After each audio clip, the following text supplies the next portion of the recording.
우리가 가장 바닷가에서 쉽게 볼 수 있는 것이 등대입니다. 등대는 우리가 알다시피 선박이 캄캄한 밤중에 항해를 할 때 그 등대를 보고 항구로 들어올 수가 있습니다.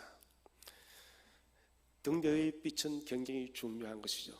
만약에 배가 여러분 방향키를 잃어버렸다면, 나침반이 고장이 났다면 이 등대는 굉장히 중요한 문제인 것입니다. 빛을 보고 먼 길을 찾아올 수가 있다는 것입니다. 오늘날 이 시대는 점점 빛이 사라집니다. 이 세상을 환하게 밝힐 수 있는 생명의 진리의 빛이 점점점 살아간다는 것이죠.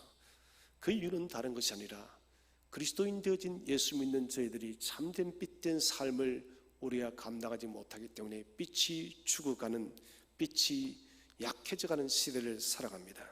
오늘 읽은 이 본문은 스가랴 선지자가 5번째 본 환상입니다. 1장부터 6장까지는 스가랴가 8가지의 환상을 봅니다. 1장에서 3장까지는 성전을 재건하는 이스라엘 백성, 그리고 그 장소는 반드시 예루살렘에서 성전이 재건되어질 것이다. 그리고 대제사장 여호수아에게 초점을 1장부터 3장까지 맞추고 있습니다. 오늘 읽은 이 본문 4장에서는 초점이 조금 바뀝니다. 그 당시 영적인 말씀의 지도자가 대제사장 여호수아라면 정치적인 지도자는 스룹바벨이었습니다. 이 사람은 왕위를 계승하는 사람이죠. 스룹바벨을 중심으로 성전 재건이 완성되어질 것을 그는 이 환상을 통해서 하나님은 보여주게 됩니다. 우리 한번 잠시 그림을 보겠습니다. 스가랴 선지자가 본 환상이 어떤 환상인지 보시면은 좀 특이한 그림이죠. 좌우에 나무 둘이 있고, 그리고 금 등대가 있고, 그 위에 기름 주갈이 있습니다. 이것이 감람나무에서 기름을 짜지 않고 자연적으로 감람나무에서 기름이 떨어져서 불꽃을 태우는 이런 환상을 보게 되어 준 것입니다. 이 메시지를 통해서 오늘 우리가 함께 생각을 하기를 원합니다. 하나님께서는 스룹바벨을 통해서 그를 정치적인, 영적인, 정치적인 지도자로 삼아서 반드시 성전을 재건하겠다는 것입니다. 무너진 솔로몬의 성전 이후에 제2의 성전을 재건하겠다. 그리고 또 한 사람, 대제사장 여호수아를 통해서 끊임없이 영적인 영성들을 제공하여서 이스라엘이 영적으로 지치지 않도록 내가 인도하겠다는 것이 하나님의 메시지입니다. 첫 번째 주제로 우리가 생각할 것은 하나님께서 보여주신 이 순금등잔의 특징입니다. 대체 이 순금등잔의 특징은 무엇일까요? 첫 번째는 순금등대가 좀 전에 우리가 보았다시피 주변 좌우에 감람나무가 있습니다. 이것은 실내에 있지 아니하고 실외 바깥에 순금등대가 있다는 것입니다. 이것은 모세의 등대와 다릅니다. 모세의 등대는 성막 휘장 안에 그 등대가 있었는데, 그래서 이 금등대는 아무나 볼 수가 없었습니다. 오직 제사장만이 볼 수가 있었습니다. 이스라엘 백성들이 하나님 앞에 예배할 때도 이 금등대를 바라볼 수가 없었습니다. 하나님의 온전한 생명의 빛이 이스라엘 백성에 전부 다 비추지를 않았습니다. 이 말은 좀 더 우리가 영적으로 해석을 하자면 은혜와 진리의 빛 대신 예수 그리스도께서 이 땅에 아직 오시지 않았다는 것입니다. 그런데 오늘 스가랴가 본 환상은 다릅니다. 이 7등대 옆에 2 감람나무가 있다는 것은 이 금잔 등대가 바깥에 있다는 것이에요. 우리 한번 성경을 읽어보겠습니다. 스가랴 4장 3절 말씀입니다. 시작. 그 등잔대 곁에 2 감람나무가 있는데 하나는 그 기름 그릇 오른쪽에 있고 하나는 그 왼쪽에 있나이다 하고. 아멘. 그 금잔 등대 곁에 2 감람나무가 서 있다. 감람나무는 여러분 실내에서 자랄 수 있는 나무가 아닙니다. 바깥에서 자라는 나무입니다.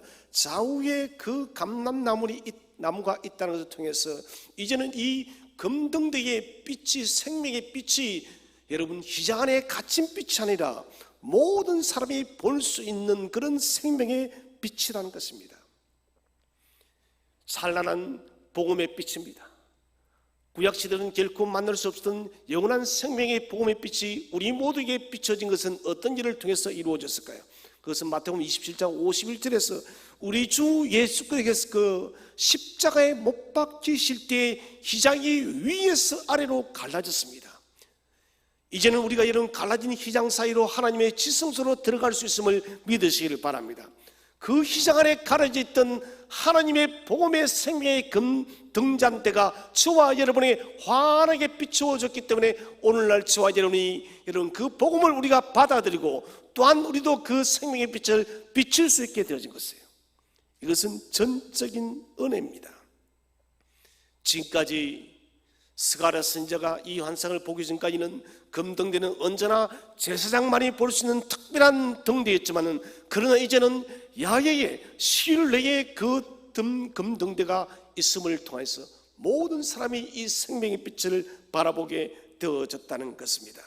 그렇다면 이 금등대가 외부에서 빛을 발한다는 것의 그 의미는 무엇일까요? 이것은 이 빛은 막을 수 없다는 것입니다.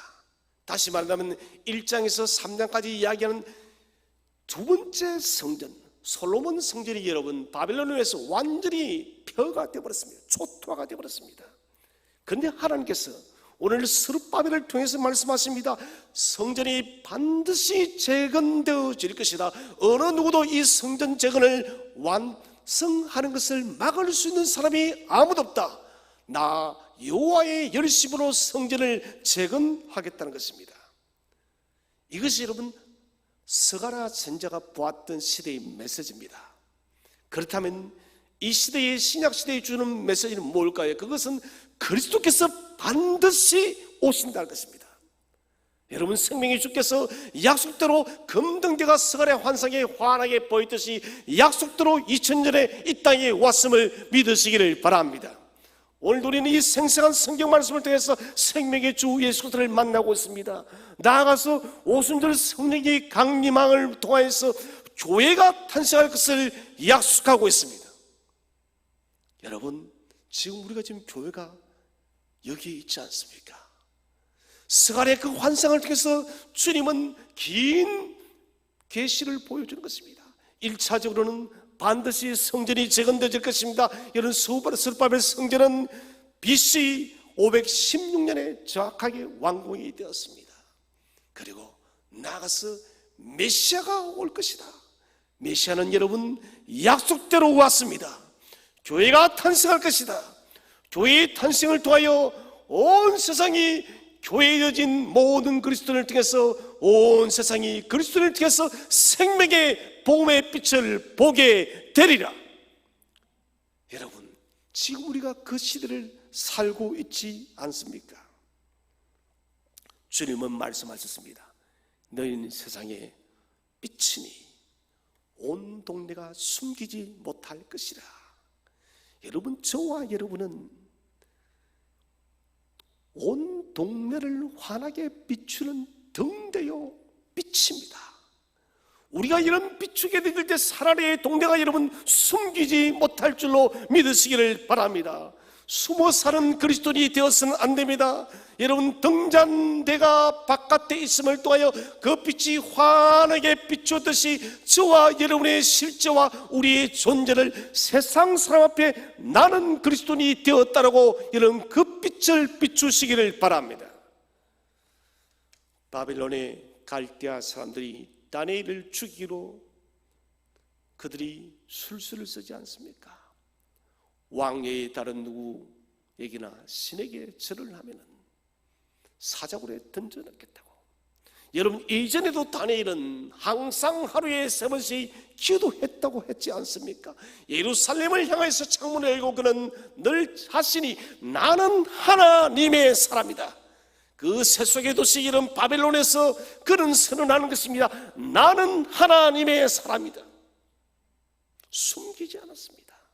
급기야는 이 갈대아 사람들이 바벨론을 다니엘을 모함해서 죽이려고 했지만은 여전히 다니엘은 똑같이 창문을 예루살렘 향해서 열고 나는 하나님의 사람이다. 살아신 성도 여러분, 우리의 정체를 분명하게 드러내시기를 바랍니다. 내가 그리스도인 되어졌음을, 내가 하나님의 사람이 되었음을 여러분 온 세상에 환하게 비추시기를 바랍니다. 두 번째는 이 등대는 불순물이 없는 온전한 순금으로 만들어졌습니다. 오늘 성경에 보니 이 등대는 완전한 금으로, 순전한 금으로 만들어졌다고 했습니다.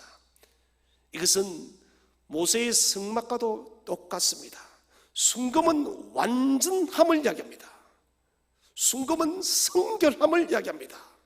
이것은 재건되어지는 성전은 완전하고 순결하다. 그리고 오순절 성령 강림을 통하여 탄생되어지는 교회와 성도들은 완전하고 순결함을 선포하는 것입니다. 여러분, 저와 여러분이 거룩하고 완전하게 순결하게 거듭났음을 믿으시기를 바랍니다. 주님이 세운 교회는 아무나 여러분 참여할 수 있는 것이 아닙니다. 예수 그리스도의 생명의 보혈의 피로, 십자가의 보혈의 피로 깨끗하게 씻김을 받은 거룩한 하나님의 시온의 자녀들만이 주님의 교회에 참여함을 믿으시기를 바랍니다. 거룩하지 않은 교회는 하나님이 쓰지 않습니다.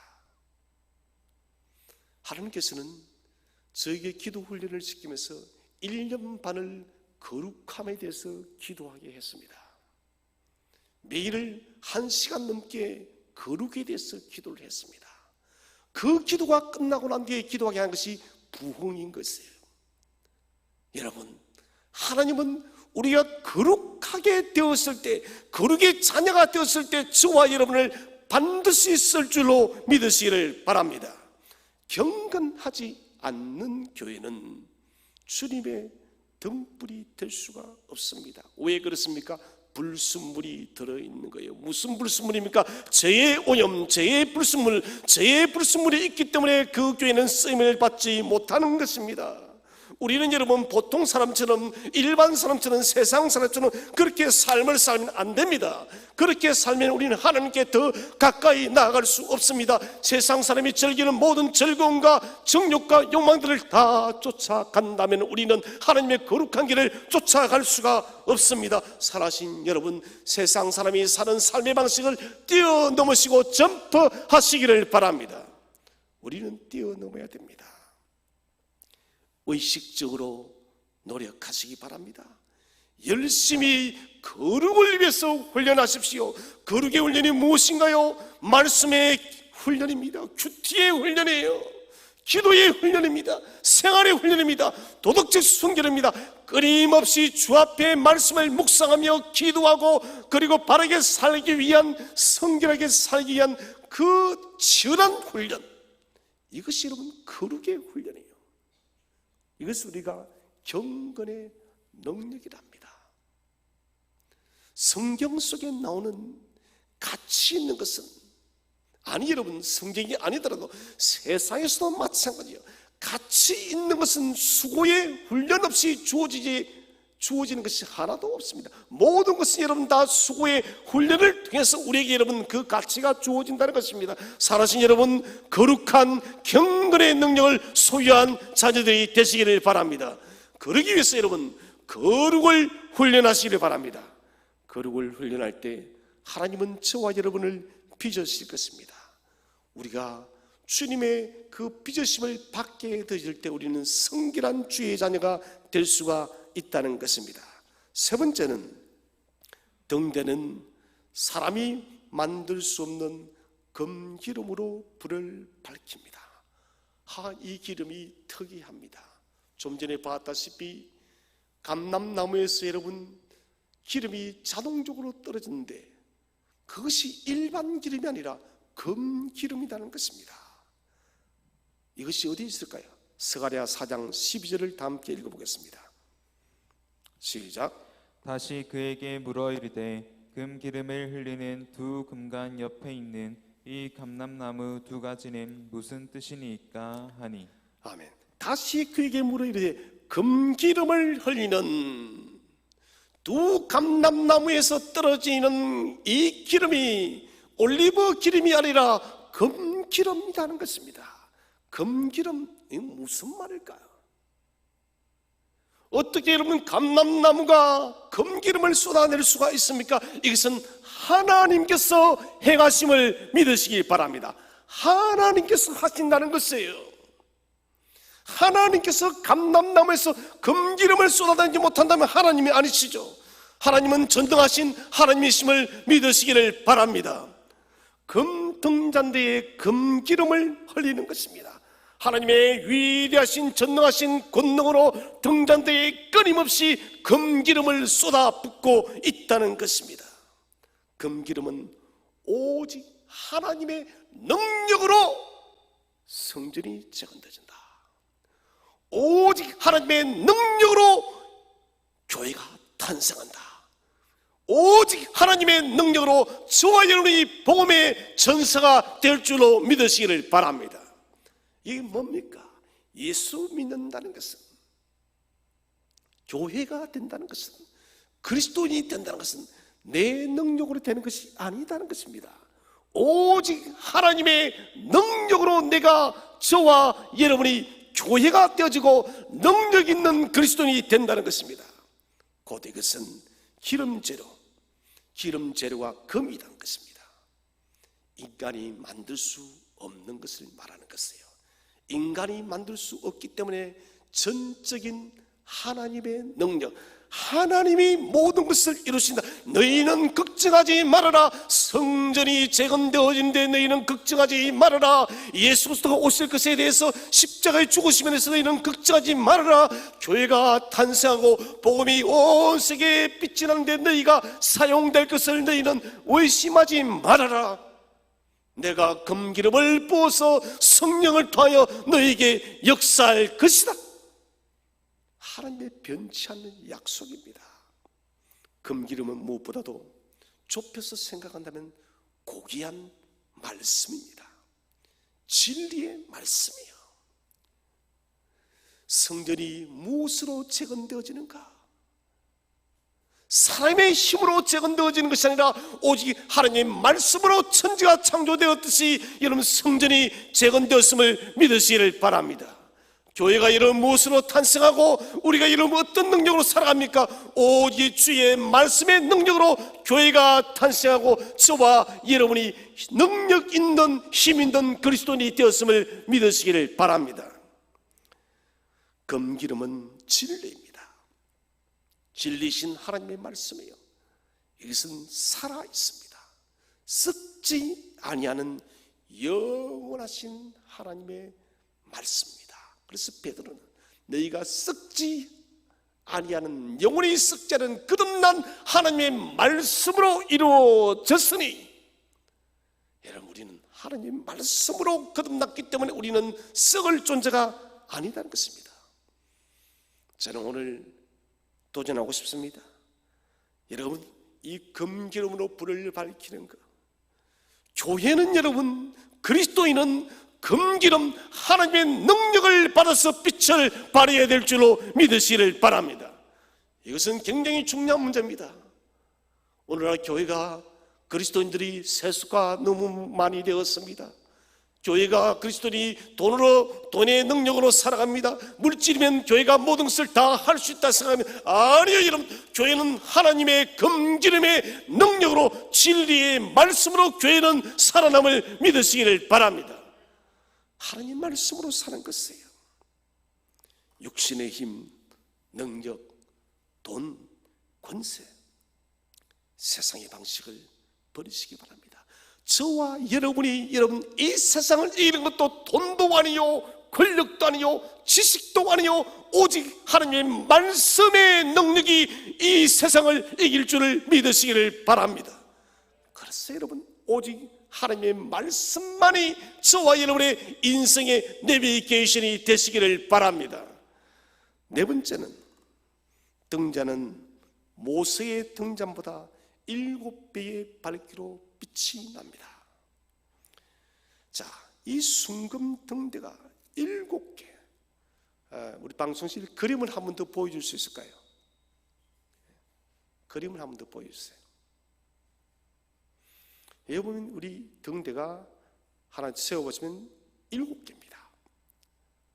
등대 관들이 7개에 대해서 금주발에서 기름을 공급받는 것입니다. 7개 간이 7배로 빛이 나는 거예요.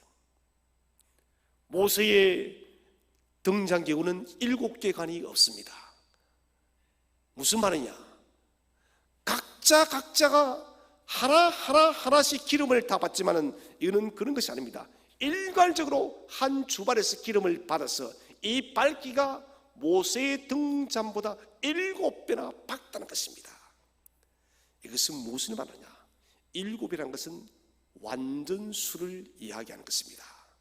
스가랴의 환상은 율법시대의 등대빛보다 예수께서 이 땅에 오셔서 말씀이 육신이 되어서 저와 여러분을 위해서 십자가에 죽고 부활하신 이 복음의 빛은 여러분 구약의 율법의 시대보다 7배 완전하게 밝은 빛임을 믿으시기를 바랍니다. 그래서 우리는 구약의 어떤 선지자보다 우리는 더 밝은 시대에 살고 있는 것입니다. 그래서 세례요한을 두고 주님이 무엇이랍니까? 여자가 낳은 자 중에서 가장 큰 자니라. 그러나 천국에서는 모두가 세례요한보다 크다 했습니다. 왜 그렇습니까? 여자가 낳은 자 중에 세례요한이 가장 크다는 것은 구약시대로 좁혀본다면 세례요한만큼 복음에 대해서 가장 근접하게 안 사람은 없다는 것입니다. 그러나 신약시대로 접어들게 되면 세례요한은 우리보다 더 못하게 복음에 대해서 눈이 어둡다는 것입니다. 그래서 우리들보다 하늘나라에서는 모두가 여러분 세례요한보다 큰 자다. 저와 여러분은 지금 복음의 빛이 환하게 비치는 완전한 시대에 살고 있음을 믿으시길 바랍니다. 여러분, 더 이상 완전한 시대는 오지 않습니다. 예수 그리스도의 십자가의 사역과 십자가의 죽으심과 부활을 통해서 교회가 탄생되어짐을 통해서 우리가 복음을 전함을 통해서 이제는 완전한 시대에 우리가 이런 살고 있다는 것이에요. 그래서 이 불빛은 스가랴의 환상에 등장된 빛은 7배로 빛이 나고 있다는 것입니다. 특별히 성전을 재건하던 이 시기 속에서 스가랴가 보았던 이 환상과 더불어서 성전은 참 초라했습니다. 솔로몬 시대의 성전을 보았던 노인들은 스룹바벨이 재건하는 이 성전을 보면서 기가 찼습니다. 이게 성전인가? 솔로몬 성전은 웅장했습니다. 거대했습니다. 그런데 스룹바벨 성전은 초라하기 거지 없었어요. 그래서 솔로몬 성전을 기억하는 사람들은 실망이 찾아왔습니다. 하나님은 말씀하십니다. 그렇지 않다. 스룹바벨이 재건할 성전의 영광은 솔로몬의 성전과 결코 비교할 수 없도다. 여러분, 참된 성전은 솔로몬 성전도 아니요, 스룹바벨 성전도 아니요, 헤롯 성전도 아니요, 예수 그리스도가 참된 성전임을 믿으시기를 바랍니다. 진실로 주님은 그랬습니다. 주님의 성전은 7배의 빛으로 완전하게 빛이 났습니다. 복음의 환한 빛을 비춰서 저와 여러분에게 여러분 구원하기에 조금도 부족함이 없게 주님은 완전한 빛을 비추었다는 것입니다. 그래서 이 성전의 7배의 빛은 그리스도의 오심과 교회의 탄생, 복음의 밝음을 우리에게 또다시 예시하고 있다는 것입니다. 율법 시대와 비교할 수 없는 밝은 빛, 여러분 기뻐하시기 바랍니다. 우리가 율법 시대에 사는 것이 아니라 이 복음의 시대에 복음이 환하게 드러난 시대에 살고 있는 것을 기쁨으로 여기시기를 바랍니다. 복음이 여러분 감춰져 있다면, 등대가 여러분 휘장 안에 감춰져 있다면 우리는 여전히 여러분 버려진 사람으로 살아갈 것입니다. 그런데 주 예수께서 여러분 휘장을 찢으심을 통하여서 히브리서 기자가 기록한 대로 우리는 그 성소 휘장 안으로 들어가서 그 환한 하나님의 영광의 광채를 볼 수가 있다는 것입니다. 하나님은 모든 민족, 모든 열방에 전파되는 자비의 복음을 우리에게 비추어주고 있습니다. 이 세상이 대낮처럼 밝게 되어질 것이다. 충분하고 완전한 빛을 우리에게 비추어 주었기 때문에 오늘날 저와 여러분이 그리스도인이 되어지고 그리스도인이 되어졌기 때문에 또한 저와 여러분은 이 밝은 빛을 전할 수가 있다는 것입니다. 복음의 빛은 저와 여러분의 어두운 눈을 밝혀 주었습니다. 사랑하신 여러분, 저와 여러분은 그 밝은 빛을 소유하고 있습니다. 소유하고 있다면 이 밝은 빛을 여러분 나타내시기를 바랍니다. 여러분, 이 밝은 빛을 감추지 마시고 가까이 있는 나의 가정부터 나의 친구들, 내가 아는 사람들에게, 여러분 나의 직장의 동료들에게 이 복음의 빛을 환하게 전파하시기를 바랍니다. 이것이 우리의 사명입니다. 두 번째 주제는 사람의 상식을 뛰어넘어 일하시는 하나님이십니다. 사람의 상식을 뛰어넘는 하나님. 우리는 하나님을 상식적으로 제한을 하려고 합니다. 여러분, 그러지 마십시오. 이제 한번 살펴보겠습니다. 첫 번째는 하나님의 능력으로 빛을 비추게 하신다. 모세의 등잔대는 이 등잔대를 관리하는 전문 제사장이 있었습니다. 매일마다 그 등잔대를 살펴야 됩니다. 등잔대에 불이 끄지면 안 되니까요. 하나님의 불입니다.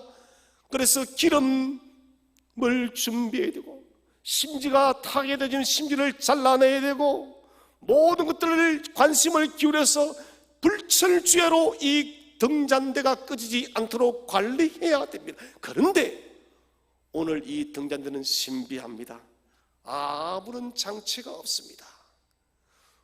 신비롭게도 그냥 두 감람나무에서 금기름이 계속해서 가지를 통해서 이 등대 위로 내리고 있다는 것입니다. 우리 스가랴 4장 3절을 다시 한번 더 읽어보겠습니다. 스가랴 4장 3절 다시 한번 더 읽겠습니다. 시작. 그 등잔대 곁에 두 감람나무가 있는데 하나는 그 기름 그릇 오른쪽에 있고 하나는 그 왼쪽에 있나이다 하고. 자, 두 감람나무가 있는데 그 기름 그릇 오른쪽에 하나 있고 왼쪽에 하나 있고. 여러분, 이것은 신비요 미스테리요 기적입니다. 나무 자체가 기름을 흘러내리고 있다는 것입니다. 그 기름도 여러분 올리브 기름이 아니라 금기름을 나무 자체에서 쏟아내고 있다는 것입니다.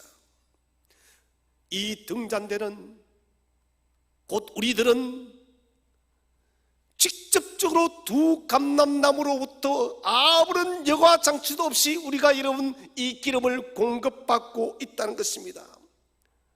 감람나무는 열매가 맺고 익게 되어지면 기름틀에 넣어서 여러분 짜야 기름으로 쓸 수가 있습니다. 그런데 기름을 짜는 기계도 필요가 없습니다.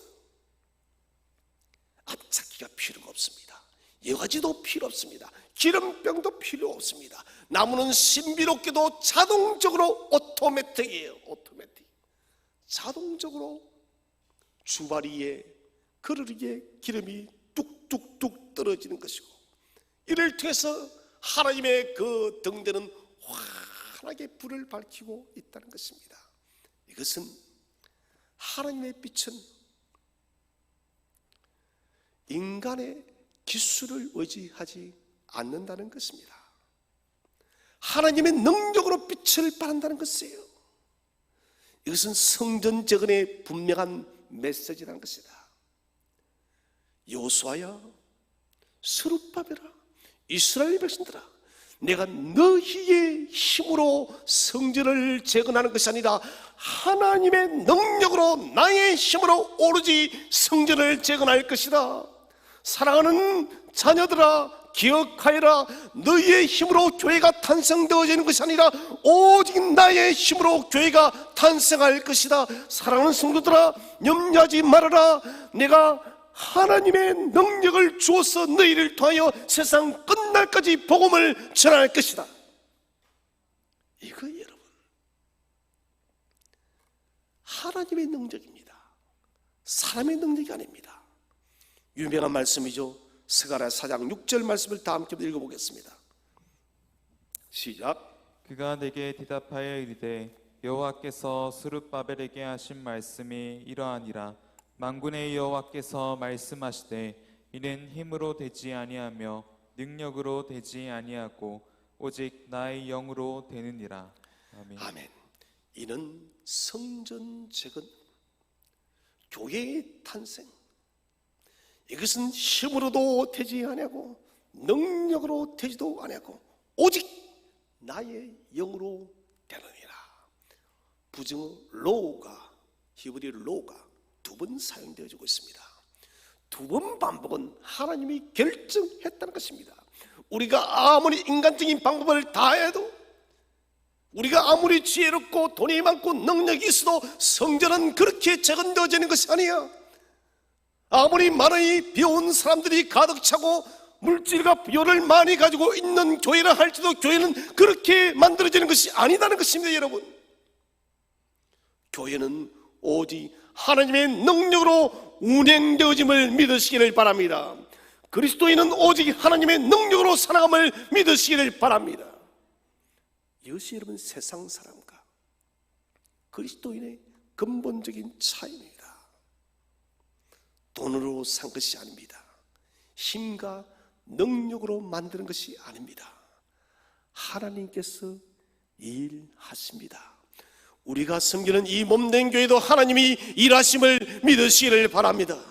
하나님께서 저와 여러분을 통해서 새로운 일을 행할 줄로 믿으시기를 바랍니다. 우리의 이승과 지승으로 하나님의 능력을 제한하지 마십시오. 이스라엘 백성이 여호수아 6장에서 가나안 첫 번째 난간이 여리고성이었습니다. 여리고성은 가나안 땅에서 가장 견고한 성입니다. 난공불락의 성입니다. 어찌할 수가 없습니다. 이스라엘은 여러분 전쟁의 경험이 거의 없는 사람들입니다. 그들은 무기도 변변찮습니다. 그런데 이 성을 어떻게 함락하나요? 하나님의 방법은 신비로웠습니다. 6일 동안 하루에 한 바퀴씩 성 여리고성을 돌게 하고 마지막 7일째는 7바퀴를 돌면서 큰 소리를 외칠 때 여러분 여리고성이 하나님의 능력으로 위에서 아래로 주저앉았음을 믿으시기를 바랍니다. 여러분, 힘으로 능력으로 되어진 것이 아니에요. 하나님의 힘으로 되는 것입니다. 7일 동안 성을 돌았더니 하나님이 주저앉게 했다는 것입니다. 지금도 고고학적으로 여리고성을 검토하니 이 성이 옆에서 넘어진 것이 아니라 주저앉았다는 것입니다. 이번 미국에서의 플로리다 해변에 있는 한 아파트 단지가 내려앉는 것을 봤습니다. 참 마음이 아팠습니다. 그냥 주저앉더라고요. 이제 큰 여러분 뭔가의 폭탄이나 이거 아니면 주저앉지 않습니다. 이 여리고성이 죄송하지만 그렇게 주저앉았다는 것이에요. 하나님께서 하시지 않으면 이것은 불가능한 일입니다. 살아신 여러분, 하나님의 능력을 제한하지 마시기를 바랍니다. 저와 여러분이 당면한 삶의 문제가 무엇이라 할지라도 그 문제 앞에 하나님의 능력을 제한하지 마시기를 바랍니다. 하나님을 바라보시기를 바랍니다. 우리 교회가 당면한 문제가 무엇이라 할지라도 여러분 하나님의 능력을 제한하지 마시기를 바랍니다. 하나님은 우리의 능력을 뛰어넘어서 일하시는 전능하신 하나님이심을 믿으시기를 바랍니다. 두 번째는 기름 부음 받은 우리들을 통해서 일하시는 하나님이십니다. 자, 여러분 아마도 오늘 설교를 들으면서 궁금한 것이 있었을 것입니다. 등잔대는 이해가 되어졌는데 두 감람나무는 무엇을 말하느냐? 두 감람나무는 가장 보편적 해석은 한 감람나무는 대제사장 여호수아를 말하라고, 한 감람나무는 정치적 지도자인 스룹바벨을 이야기를 하고 있습니다. 우리가 스가랴 앞장에 보면은 여호수아가 더러운 옷을 벗어버리고 새 옷으로 갈아입습니다. 이것은 무엇을 말합니까? 바벨론의 수치를 주님께서 이제는 덮어주시고 해결하시고 대제사장 여호수아를 통해서 새 의의 옷을 입혀서 여호수아야, 네가 이제는 나의 백성들을 하나님의 율법의 말씀을 가르치라. 하나님의 대제사장으로 삼으신다는 것입니다. 마치 우리가 여러분 옛사람이 죽어지고 그리스도와 함께 십자가에 못 박혀 죽어지고 우리가 그리스도의 의의 옷을 새롭게 입듯이 오늘 대제사장 여호수아도 여러분 지나간 오욕의 세월을 다 지워버리고 여호와께서 새로운 의의 옷을 입혀주어서 이스라엘의 영적인 지도자로 세웠다는 것입니다. 저와 여러분도 그리스도의 의의 십자가를 의지하여서 그리스도의 의의 옷을 새롭게 입어서 우리 여러분 이 세상을 가리키는 영적인 지도자임을 믿으시기를 바랍니다. 우리 여러분 세상의 졸병들이 아닙니다. 우리는 영적인 지도자인 것입니다. 하나님 나라의 거룩한 제사장으로 불리움을 받았음을 믿으시기를 바랍니다. 말씀을 가르치시기를 바랍니다. 말씀을 전하시기를 바랍니다. 이 혼돈스러운 세상 속에 영적인 질서를 바르게 세우는 저와 여러분이 되시기를 바랍니다. 또 한 나무는 스룹바벨입니다. 하나님께서 정치적 지도자인 스룹바벨을 통해서 스룹바벨의 손을 통해서 성전 재건을 반드시 완수하겠다. 하나님은 그 약속을 그대로 성취하셨습니다. 성령의 능력이 임하니 스룹바벨을 바라볼 때는 초라합니다. 여러분 그가 이름만 리더 정치적 지도자요 왕일 뿐이지 그는 정말 초라한 왕입니다. 아무것도 볼 것이 없습니다. 또 소극적이고 수줍을 많이 타는 사람입니다. 그런데 여러분 그것은 아무 중요한 것이 아닙니다. 하나님의 능력이 임한다면 어떤 사람이라 할지라도 그 사람이 쓰임 받을 줄을 믿으시기를 바랍니다. 그래서 하나님께서 두 감람나무 두 사람을 하나님이 기름 부으시겠다는 것입니다. 사랑하신 여러분, 두 감람나무에 하나님께서 기름 부었듯이 저와 여러분에게 주께서 기름 부음을 받아서 부름 부음을 입었음을 믿으시기를 바랍니다. 우리는 기름 부음을 받았습니다. 우리에게 성령의 기름 부음을 입혀서 우리를 강력하게 하신 것입니다. 이 두 사람 하나님이 기름 부음 받지 않으면 아무것도 아닙니다. 그러나 하나님께서 기름 부음을 입혔기 때문에 하나님이 열매 맺게 하셨습니다.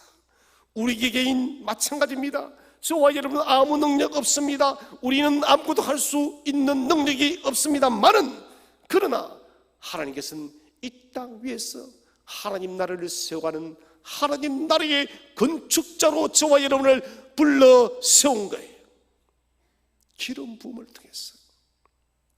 물건의 가치는 누구의 손에 있느냐에 따라서 말이 달라집니다. 내 손에 있는 물맷돌, 내가 가지고 있으면 아무것도 안 해요. 그러나 여러분 이 물매가 다윗 손에 잡혔더니 그 물맷돌은 골리앗을 쳐 죽이는 기적의 도구가 되어졌습니다.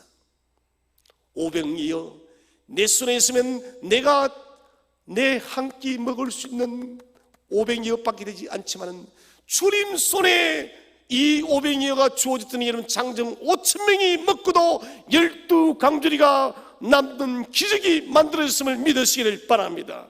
나 자신은 보잘것 없지만은 저와 여러분이 주님의 손에 사로잡히게 되어질 때 이런 기적의 도구가 될 줄로 믿으시기를 바랍니다. 그래서 우리는 하나님의 손에 붙잡혀야 되는 것입니다.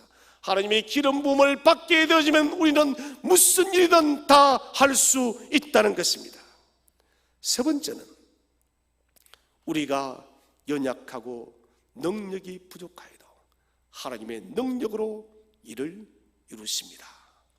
자, 스가랴 4장 14절을 다 함께 읽어보겠습니다. 시작. 이르되 이는 기름 부음 받은 자 둘이니 온 세상에 주 앞에 서 있는 자니라 하더라. 아멘. 이르되 이는 두 감람나무는 기름 부음 받은 자들이니 온 세상의 주 앞에 서 있는 자니라. 두 사람을 스룹바벨과 그리고 대제사장 여호수아를 주권자로 하나님께서 임명했다는 것입니다.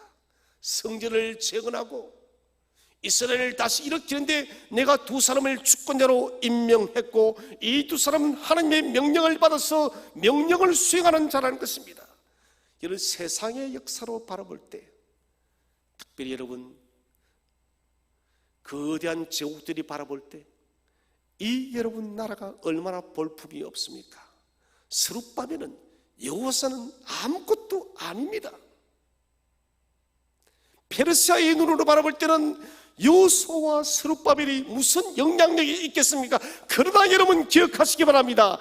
역사는 하나님의 사람을 중심으로 움직이고 있음을 믿으시기를 바랍니다. 페르시아가 중요한 것이 아니라 여러분 스룹바벨과 대제사장 여호수아가 역사의 중심을 믿으시기를 바랍니다. 열방의 역사가 중요한 것이 아니라 저와 여러분 semtuk의 성도들이 중요함을 믿으시기를 바랍니다. 하나님의 역사는 여러분 당신의 기름 부음 받은 자들을 통해서 돌아가는 것입니다. 낡고 더럽고 불결한 옷을 입고 있는 대제사장 여호수아 오해의 옷으로 입히고 백성의 영적 지도자로 세웠습니다. 초라하고 소심한 스룹바벨, 하나님은 이 지도자 스룹바벨을 써서 성전을 재건했다. 여러분 초라하기도 하고 소심하기도 하고 배운 것도 별로 없고 잘난 것도 없는 저희들이지만 그러나 저와 여러분을 통해서 하나님은 주님의 교회를 세워가시고 열방을 구원하는 하나님의 사람으로 삼았음을 믿으시기를 바랍니다. 배우지 못하고 똑똑지 못한 뒤의 무리를 통해서 하나님 미국의 역사를 바꾸어 버렸습니다. 그는 구두 닦기였습니다. 글자를 배우지 못했습니다. 얼마나 설교를 하고 싶었던지 주일학교 교사를 하고 싶었던지 그는 돌멩이를 세워놓고 아이들을 가르쳤답니다. 이 돌멩이가 아이들이라고. 그렇게 연습하고 난 뒤에 정말 주일학교를 맡았을 때 하나님 역사를 바꿔버립니다. 미국의 영적 대각성을 이루어버리는 거예요. 여러분 마찬가지입니다. 초라해도 괜찮습니다. 소심해도 괜찮습니다. 많이 배우지 못해도 괜찮습니다. 능력이 없어도 괜찮습니다. 주께서 저와 여러분을 스룹바벨처럼 사용한다면 주님의 역사가 나타날 줄로 믿으시기를 바랍니다. 스가랴 4장 10절을 다 함께 읽어보겠습니다. 스가랴 4장 10절 시작. 작은 일의 날이라고 멸시하는 자가 누구냐? 사람들이 스룹바벨의 손에 다림줄이 있음을 보고 기뻐하리라. 이 일곱은 온 세상에 두루 다니는 여호와의 눈이라 하니라. 아멘. 사람들은 작은 일의 날이라고 스룹바벨이 성전 재건을 위한 첫 주춧돌을 낳았을 때 작은 일이라고 비웃었습니다. 그 초라한 성전 재건에서 무엇할 것이냐고 평가전했습니다. 솔로몬 성전과 비교하니 위축되어지고 너무너무 초라하다는 것입니다. 그러나 하나님은 달리 말씀하십니다. 학개서 2장 9절에 학개 선지자를 통해서 말씀하십니다. 스룹바벨이 재건한 성전은 더욱더 영화롭게 되어질 것이다. 이 성전이 곧 예수 그리스도인 거예요. 이 성전이 바로 교회입니다. 저와 여러분입니다. 우리 한 사람 한 사람 바라볼 때 세상사는 초라하다라고 우리를 비웃고 있지만 그러나 하나님은 저와 여러분을 영화롭게 할 줄로 믿으시기를 바랍니다. 그래서 그리스도인은 자부심을 가져야 됩니다. 나는 하지 못해도 오늘 성경은 약속합니다. 이 일곱은 온 세상에 두루다니는 여호와의 눈이니라. 7배의 밝기로 환하게 타오르는 이것은 여호와의 눈이라. 무엇을 말하는가요? 여호와의 전지전능하심을 말합니다. 전지하시고 다하시고 전능하신 하나님께서 초라하고 유약하고 자신감 없는 저와 여러분들에게 임하게 될 때 우리는 여러분 탁월한 주님의 자녀들이 탁월한 주님의 일꾼이 될 줄로 믿으시기를 바랍니다. 그래서 여러분 세상 앞에 위축되지 마시기를 바랍니다. 하나님의 영이 우리에게 임하게 되어지면 모든 것은 다 해결되어진다는 것입니다. 질그릇에 연약함이 주는 교훈은 무엇입니까? 우리가 강하지 않아도 괜찮다는 것입니다. 질그릇처럼 끼워지기 쉬워도 괜찮다는 것입니다. 하나님께서 강하게 할 줄로 믿으시기를 바랍니다. 나는 끼워지기 쉬워도 하나님이 강하게 하는 것입니다. 약점이 무엇이든 믿음 가지고 있다면 되는 것입니다. 약점이 아무리 커도 주께서 오늘 스룹바벨에게 임하였듯이 우리에게 임하면 되는 것입니다. 사사시대 에웃이란 사사가 있습니다. 성경은 설명하기를 에웃은 베냐민 지파, 가장 작은 지파의 게라의 아들 왼손잡이라 했습니다. 이 말은 에웃은 오른손을 쓰지 못하는 장애인이었습니다. 그런데 하나님께서는 이 에웃을 사사로 불렀습니다. 어떻게 하나요? 오른팔을 쓰지를 못하는데 왼손밖에 쓸 수가 없습니다. 당시 사사는 전쟁터에 가장 앞장서서 나가서 적진에서 여러분 싸움을 해야 됩니다. 사람의 눈으로 바라볼 때 저 오른손을 쓰지 못하는 장애인이 어떻게 사사가 될 것인가 라고 생각했지만, 그러나 하나님의 신이 에웃에게 임했더니 에웃은 단칼에 모압 왕 에글론을 죽여버리고 모압군 1만 명을 무찔러버린 거예요. 그리고 사사시대 가장 긴 시간 80년의 평화를 가지고 왔습니다. 사랑하신 여러분, 약점은 중요한 것이 아닙니다. 하나님의 능력이 임하는 것이 중요한 것임을 믿으시기를 바랍니다. 우리가 약한 그릇, 질그릇 같다 할지라도 괜찮습니다. 좀 어떻습니까? 투박하면 어떻습니까? 잘 끼워지면 어떻습니까? 질그릇 같다 할지라도 주님은 우리를 사용하는 것입니다. 그래서 바울은 말합니다. 고린도후서 12장 10절에 내가 약한 때가 강하니라. 약한 때가 강하니라. 사랑하신 여러분, 약점이 많다는 것은, 깨어지기 쉬운 곳이 많다는 것은 하나님께서 더 많이 쓰기 위한 하나님의 방법임을 믿으시기를 바랍니다. 그래서 약하다는 것은 하나님이 가장 강력하게 역사하는 시간입니다. 문제와 난관이 많았어. 불가능한 일이 많았어.